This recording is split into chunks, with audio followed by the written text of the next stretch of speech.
Welcome to another of my videos where I work through and explain A-level physics multi-choice questions.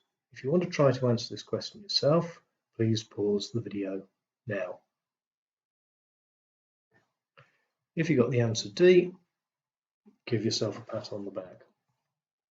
If you want to see my explanation of how I found the answer, please continue watching.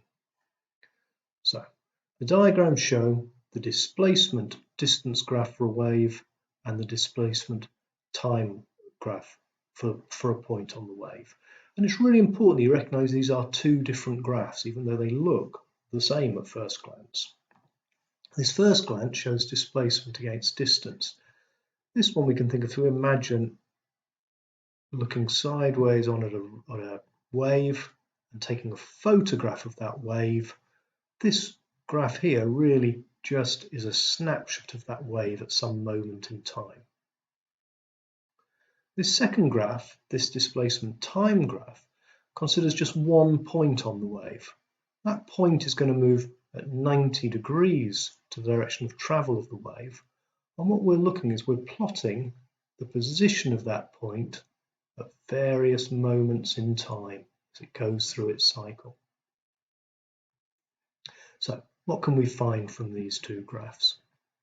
Well, one of the things we can find, if we look at this second graph perhaps to start with, we can find the time period, the time for that point to go through one complete cycle. So the time period, given by the letter T, is equal to 6 seconds. If we know the time period, we can also find the frequency. The frequency is equal to 1 over the time period.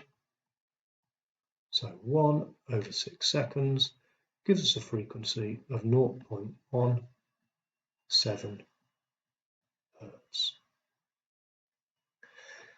From either of the graphs, we could find the amplitude. The amplitude is the maximum positive or the maximum negative displacement.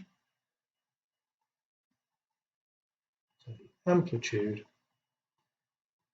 is 1.5 meters.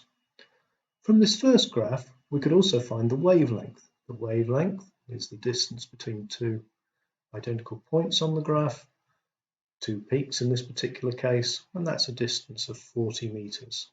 So the wavelength, which has the symbol lambda, is equal to 40 meters.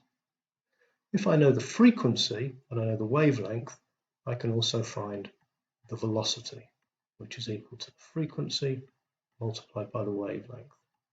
Frequency 0.17 Hertz multiplied by 40 meters will give me an answer of 6.8 meters per second. So let's run down these options. The amplitude is 3 meters. No, the amplitude is 1.5 meters. The wavelength is 6 meters. No, the wavelength was 40 meters. The speed is 8.3 meters per second. No, the speed is 6.8 meters per second. And the frequency is 0.17 Hertz. Yes, the frequency is 0.17 Hertz. I hope you found this useful. If you did, please like and leave a comment below, and I hope you watch more in the same series.